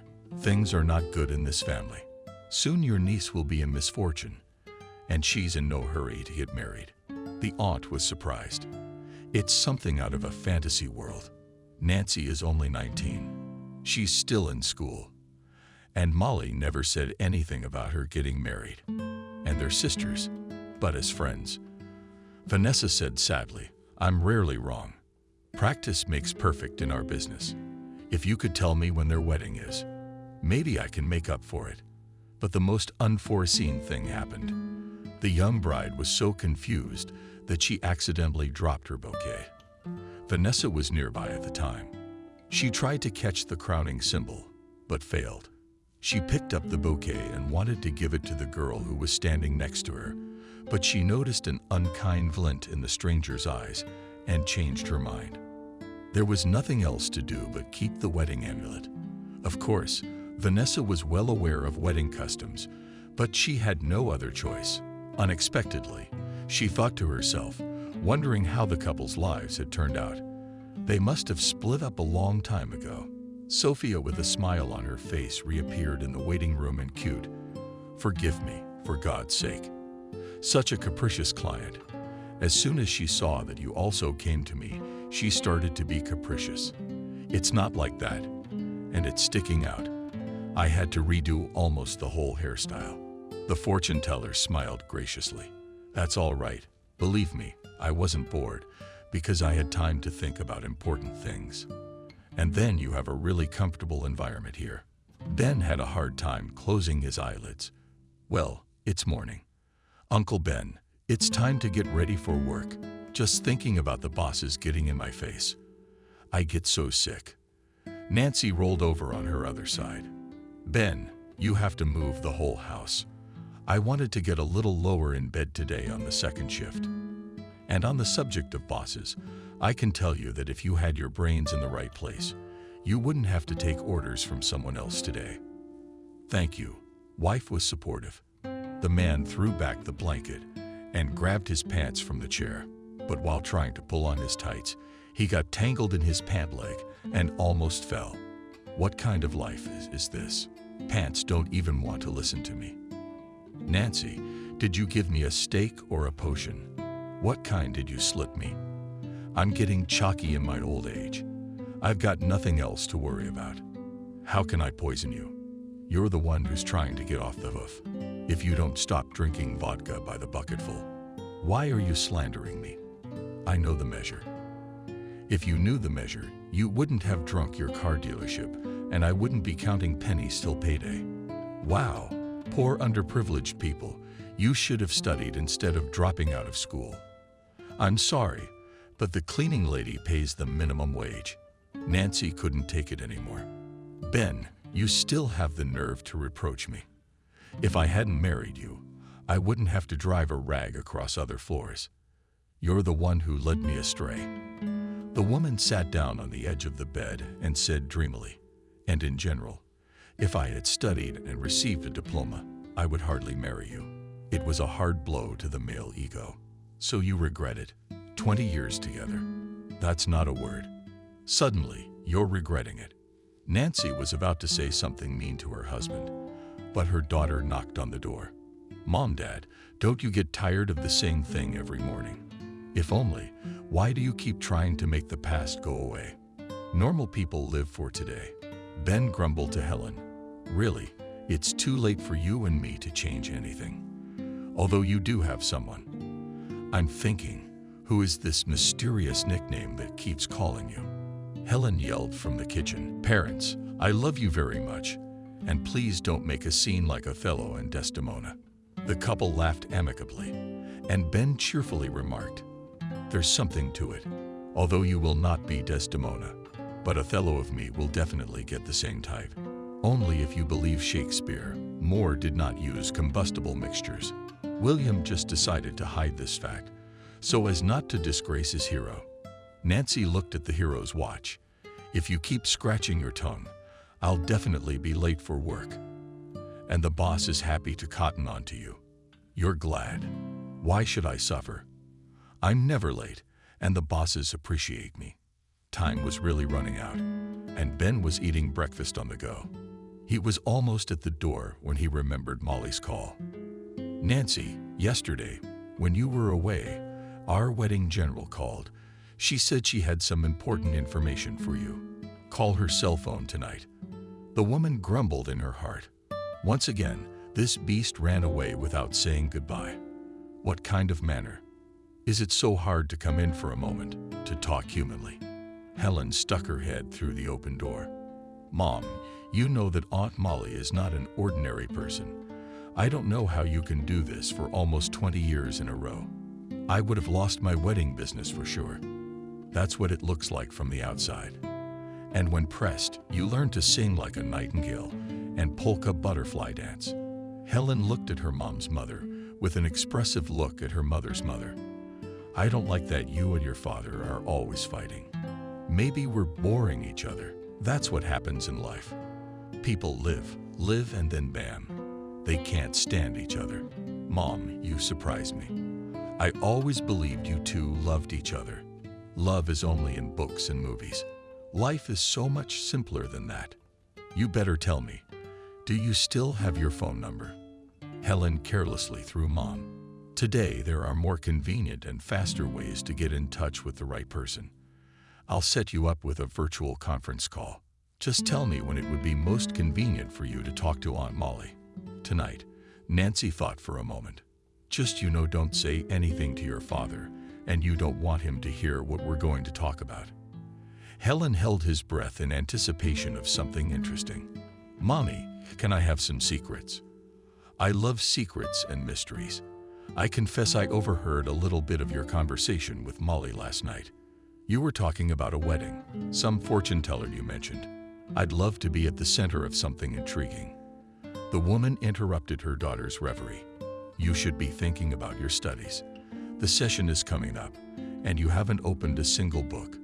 You'll stay like me and scrub the floors until they shine. Helen grimaced. Mom, don't predict a bitter fate for me. I will definitely learn and get a diploma. And even if I have to get married at such an early age, I won't be in a hurry to continue my family. Oh, don't be so sure. Everyone says that, and then changes their mind. You're not going to put off having kids until you retire. Then my father and I will not be lucky enough to see grandchildren. My daughter looked at her watch. Oh, Mommy, I'm so late. Let's see you tonight. Nancy leisurely put her room in order and for some reason took out a photo album. The images from Molly's movie kept popping up in front of her eyes. She kept coming back to that mysterious brunette with the piercing eyes. I don't know why, but I wanted to know what the fortune teller's words meant.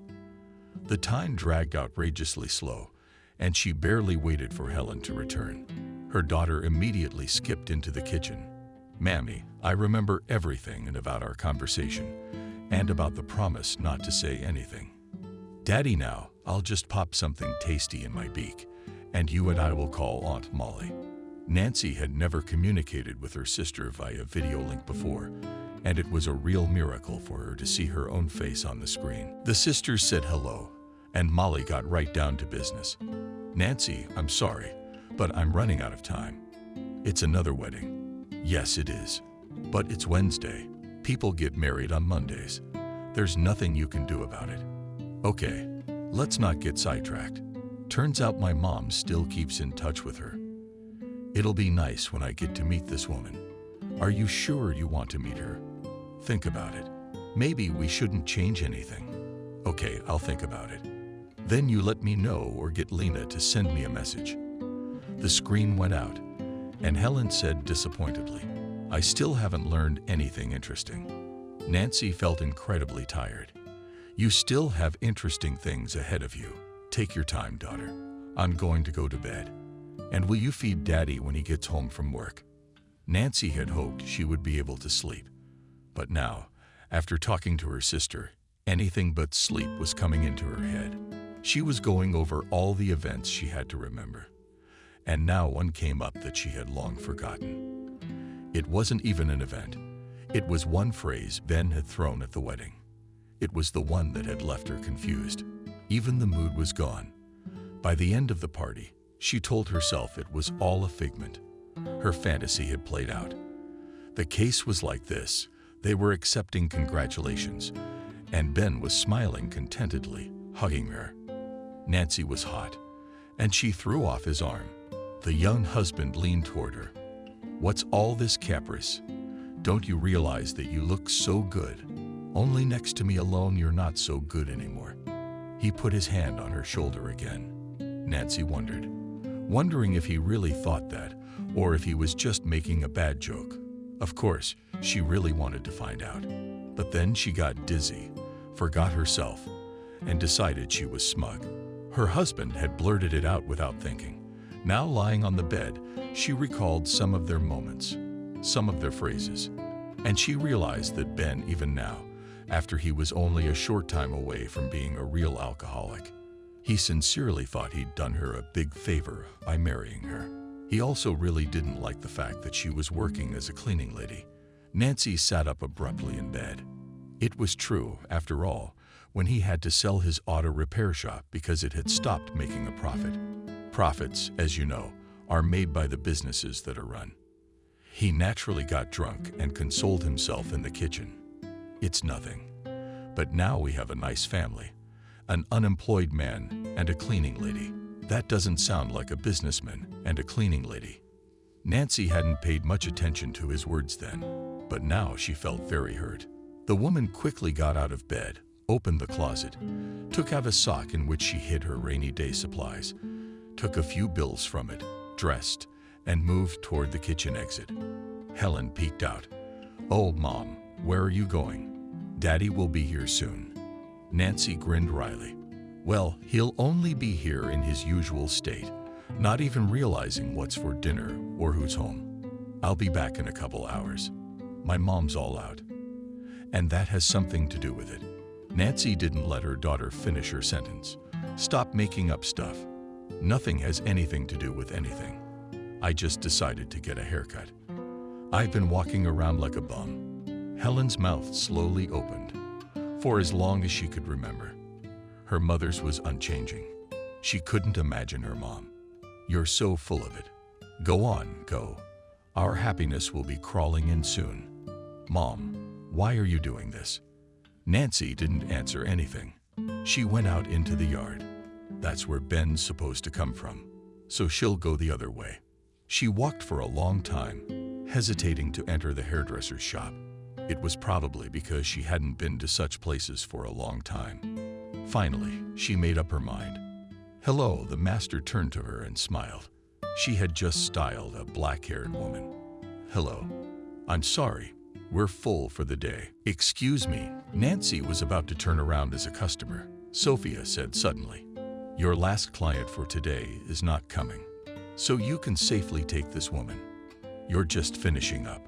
The master looked confusedly at her client, then at Nancy. "You can wait a little while. If the person who signed up doesn't show up within 10 minutes, I'll take you." The customer turned to Nancy. "You wait, no one is coming." Nancy gasped. She recognized the woman immediately. It was the same fortune teller with the strange name who had picked up the bride's bouquet. Now Nancy was agonizingly trying to remember where it had then gone when the satisfied woman stood up. Nancy turned to her at once. "Not really, may I speak to you?" The woman looked at her in surprise. "Why are you rushing things? Your aunt has already called me, and we will see each other very soon. It's just that I need a little time to get everything ready." Nancy started to feel scared. Rent leaned into her, not trying to change anything. It wouldn't work. Just accept it the way it's going to be, no matter how much it hurts you. Nancy recoiled from her. She had long since known that prediction she had once voiced to them. Aunt Lissa had also been pronounced military. Ta flashed her black eyes. "Don't be afraid. Sometimes you have to lose something to find it." She walked out of the barbershop and Sophia took a breath. "I'm always afraid when she comes to me. Even though Vivian Lee always smiles kindly, leaves a nice tip, but when she looks at me with her eyes, it's like she sees everything from the inside out. She's such a legend." "Oh, I'm sorry, I'm talking to you. Have a seat. What would you like?" Nancy smiled. "I'd like to change everything." Sophia smiled back. That's what we'd like. Shall we get started? Nancy looked at herself in the mirror and didn't recognize herself. Was she really attractive? And quite a young woman. She's Sophia. You're a wizard. It's not me. It's your desire to be different. I'll give you the number of a very good craftsman who can fix your hands. Nancy didn't realize she had nodded. Nancy's predictions were all wrong. There was certainly nothing of the fortune teller in her, because Ben had come home sober. Even Helen almost fainted. She tried not to show it, though. Daddy, come to dinner. She walked past her father twice, trying to catch the scent, but she couldn't. But her father figured out her plan. I haven't been drinking. You can. You didn't take it. I didn't take it. Helen just sighed, blushing deeply, even though they had a father like that. But Helen loved her father. Loved her mother, too, of course. But Nancy was sometimes too strict, and Papa in any condition pitied and spoiled her daughter. Ben sat down at the table, took up his spoon, and his mother, where Helen rested, who crouched in front of him with a plate, snickered if she had gone somewhere. Ben choked up. I mean somewhere. It's okay that it's evening. Helen shrugged. It's not that kind of evening. As long as the barbershops are open, she said, and bought herself a tongue. What's it for? Maybe Mom wanted to surprise Dad. They've been fighting so much lately. Barbershops. Ben put it down carefully. I didn't feel like eating the spoon for some reason. Something had been going on in their family lately. He was pretty sure there was no way Nancy could know that he'd accidentally cheated on her 3 months ago. That's just how it happened. Where had this sturgeon come from that had flown to him back in his youth? They drank, remembered and remembered. He sobered up immediately. He ran away from her headlong. Couldn't understand how that could have happened. And now Nancy has repeated several times lately that she regrets living with him. I mean, she could understand. He had done nothing to make her study then. And then I didn't do the whole putting myself first thing all the time. She would have learned. She'd look like that Sidorova, all fashionable, beautiful, and you can't tell what's on her nose. Dad, why aren't you eating? I don't feel like it. Do you know where these hairdressers work? Helen looked at her watch. Well, the ones in the center close in an hour. Another hour passed in complete silence. Ben carefully pretended to watch TV, and Helen looked at him anxiously. Something was going on in their family, and now Helen couldn't figure out who was to blame. The door slammed suddenly. Both Ben and Helen immediately jumped out into the hallway. Helen whistled. Mommy, it's definitely you. Nancy smiled embarrassedly. Her long hair was gone. Now Nancy had a short haircut and a very pretty chocolate color. Sophia also redid her eyebrows and shaped them. Well, who did? Mom, you look 20 years younger. I'm the one who looked so bad. My mood immediately soured. This is what the average family has brought themselves to. An alcoholic husband and a wife who's long since given up on herself. She glanced at her husband, ready to see the usual cloudy look. It was strange that he was still awake.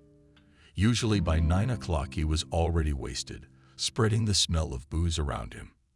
Nancy had long ago learned to place the pillow between them in such a way that his breath hit her and not Nancy. But Ben was sober. He silently turned around and walked off to his room. Nancy grinned sadly. Apparently not at all. Ben's idea of what cleaning ladies should look like. Molly called suddenly, late at night 2 days later. That's what she always did, though. She liked to call when they were expecting a visit, when they didn't have time to visit at all. Nancy, here's the deal. The fortune teller will be here tomorrow night. She's expecting you. They wanted to call you tonight, but I could barely talk them into waiting. I won't be back until tomorrow. I can't miss an event like this. I would have filmed the whole thing. Wait, what's wrong with you? The sister finally stopped talking and stared at Nancy from the screen. Nancy rushed over to tell you. Hello, Molly. You're not talking my teeth in. Hello. What's the matter with you, Helen? You're gonna sneak the phone around your mother. Helen smilingly obeyed her aunt's orders. You know how to surprise me, Nancy. I thought it was all over. You're like a fish. Great. I don't have time for this. I'll see you tomorrow. And Molly immediately disconnected. No goodbye, no see you again. Nancy just shook her head. The years go by. Nothing changes in Molly, only the digit in the passport. Helen sat down next to her mother. Is that so bad? But she's so agile, so energetic, so fashionable. Nancy sighed. And that simple female happiness, she has neither husband nor children. 10 more years, maybe more. And then what? Helen looked carefully at her mother's mother and for the first time talked to her the way one talks to adults. Mom, do you have this very happiness? Nancy tensed up. Why do you ask? Helen shrugged her shoulders. Well, you and Dad fight all the time. Are you saying you don't want to live with him? It wasn't like that before, even though he hasn't been drinking for a long time. Nancy sighed. I don't know how to answer that. Well, first of all patience comes to an end. I think you realize that. Secondly, in a relationship, people who live together for a long time, sooner or later there comes a moment of, how can I put this delicately? Helen immediately suggested a crisis. Well, you could say that.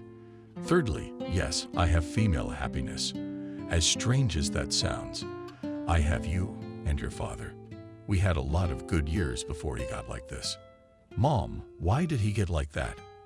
I can't tell you that, Helen, because I don't know. Okay, I'm gonna go to bed. I have to get up early in the morning, and I can't sleep, since we have to go to Molly's.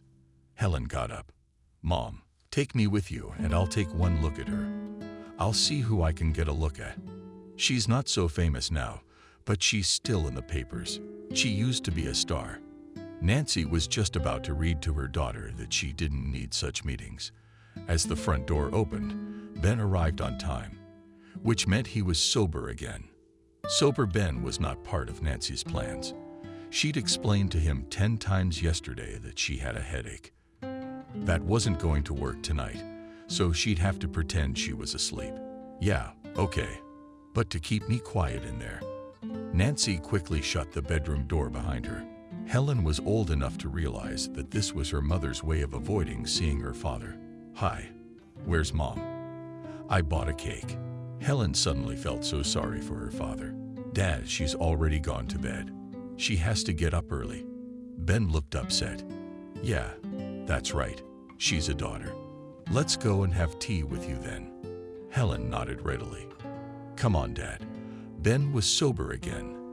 For the second day in a row, this had not happened to him for years. The next day, Nancy and Helen arrived at Molly's house. Her sister opened the door right away. Hello, family. No hugs because I'm playing hostess and baking pies today. Lisa showed up in the hallway. Baking, she rather transfers groceries. The woman grumbled, but without malice. Helen immediately volunteered Aunt Molly. Can I help you? May I? No, you have to. Because I have a wild urge to throw this dough at the window. Helen laughed and took them after her aunt. Lisa looked at Nancy carefully. How good you look, Nancy. All is well. Well, come on, food is waiting for you. Nancy suddenly felt very scared. She's already here. She's been here half an hour since she got here. They'd walked into the room. Nancy immediately recognized the woman who had been in the hairdresser's.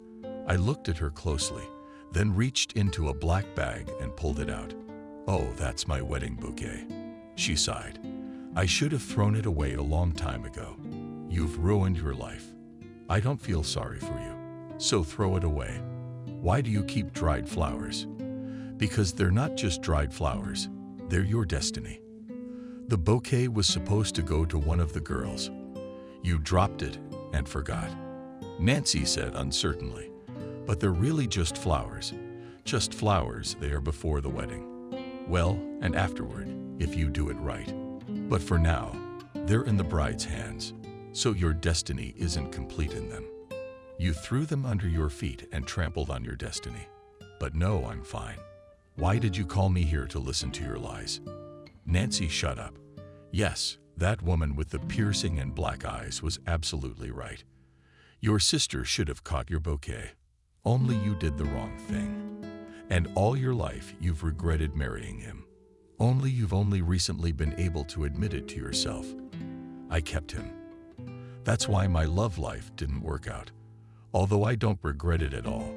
Nancy looked up with hopeful eyes. What am I supposed to do now? We have a daughter. It'll take her a while to understand, but she will. And you need to finish what wasn't finished at the wedding. Molly fought with the filling.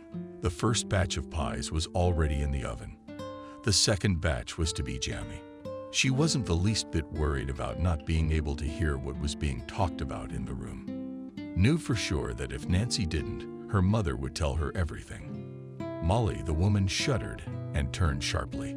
Standing on the doorstep of the kitchen was Nancy, followed by Molly's mother and the catching legend. Nancy threw something at her, and Molly caught it. What is it? Nancy laughed. It's my sweet sister, my wedding bouquet that you were supposed to catch at the wedding. Molly laughed. Oh, I can't go with you. Tell me I'm getting married soon. Brenda spoke up calmly. You'll marry someone you never thought you'd marry. Just one important thing right now, so that the events that are coming up in your family don't fight about you. Remember the fact that it would have happened sooner or later anyway. Molly was confused for just a moment, then putting the bouquet aside, said I'd had enough. Let's drink tea. Helen, taking out our works of art. Helen, as if she'd just woken up from a dream. She rushed to the oven. Helen just smiled. Study and learn. Will it be useful to you in your life? Oh, how useful. In the evening, when she had already gone home, Molly's mother went to bed. The two sisters sat in the kitchen with a bottle of wine. Nancy had just told her everything the fortune teller had told her, and was now thoughtfully shaking her glass, watching the wine shimmer in it. Molly asked Nancy almost in a whisper, "And what do you intend to do?" You know, Molly is not that relieved after the conversation. I've needed to talk to Ben for a long time. I'm sure he's drinking because he doesn't love me either. We're in a trap, you know, feeling the same thing, but we can't decide. If you're wrong, if he does love you. Nancy shook her head. He doesn't. Molly was silent for a while. Then she asked, "Okay, you talk to him. And then what?" "Then you won't believe this, but I don't want to be a janitor anymore. I'm gonna take a course. I don't know what I'm gonna take, but I'm gonna take a course. Maybe even more than one. I'll get another job. I'll go to the hairdressers once a month. I'll finally become a woman." For whom? For myself. Molly, you see, for me, it's like I've been asleep all these years, and now I realize I'm blaming Ben for everything. It's not that simple. What can I say? It's a shame about Ben. I think he'd be lost without you. Are you suggesting I give up on myself and my life and devote the rest of my life to him? Molly shook her head. Yes, sister, you've got fire in your mouth. I can't even argue with that. Maybe you should stay.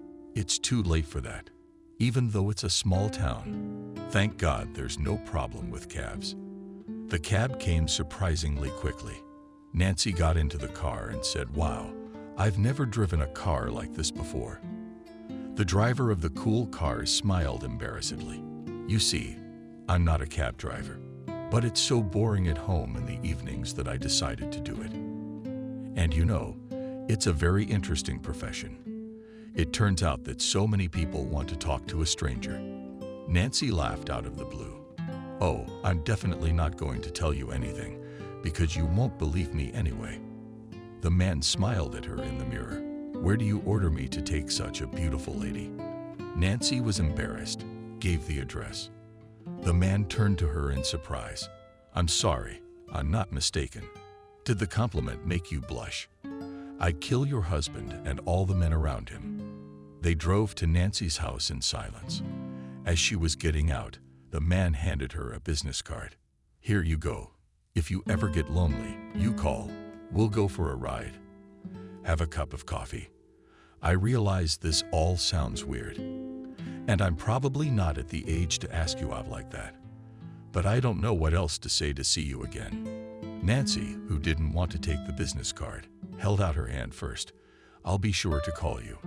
Ben was sitting in the kitchen. Nancy walked in, pulling the air with her nose. No smell. So her husband is sober. 3rd day sober. That's good. Maybe we could have a normal conversation. She sat down across from me. Ben looked up at her. Ben, I know why you drink. Nancy, well, you want me to try to quit. She shook her head. It won't work. Ben raised his eyebrows upward. That's something I didn't expect you to say at all. Why not? Because you're gonna drink. As long as I'm around you. Ben looked at her in surprise. She continued to herself. Ben, we've been together for so many years that we basically shouldn't have any secrets from each other. And I don't understand why we're both trying to hide the obvious. You don't love me. I don't love you. Ben wanted to say something, but Nancy raised her hand. Wait, let me finish. You think about it, and you'll figure it out for yourself. We're not old yet. Maybe one of us will have a chance to be truly happy for a little while. There was silence in the kitchen for a couple minutes. Then Ben said, "What's the next thing you said about plans?" "I want to get a profession and stop cleaning up after others. And you'd be great if you could reopen your workshop." Ben grinned. "Do you think I can do it?" "I don't doubt it. If I'm not around, you'll succeed. We'll invite Natasha. She'll take great pictures for the commercials. All your clients will follow you. Ben, you've got golden hands." Helen sat silent for a long time when her parents told her their decision. Then she said to me, "Of course I don't like it. But if you decide so, if it's better for you, I hope you won't stop loving me." Ben moved out before the divorce when Nancy offered to exchange the apartment. He said, "No, Nancy, it's yours and Lena's. And I'm a man. I'll solve my own housing problems." Nancy hugged him for a second. "I sincerely wish it works out for you." Ben smiled back. "And I wish it for you too." That same day, Nancy called the number that was written on the business card. "Good afternoon. I don't know if you remember me. It's impossible to forget you. I never thought you'd call." Andrew was a retired military man, so a little straightforward, but very interesting. Nancy felt like a girl running to him for a date. Helen told the ladies every day, "Something you broke in my mind. Usually after a divorce, people get depressed, hurt, but you and Daddy are better. You look younger and better every day.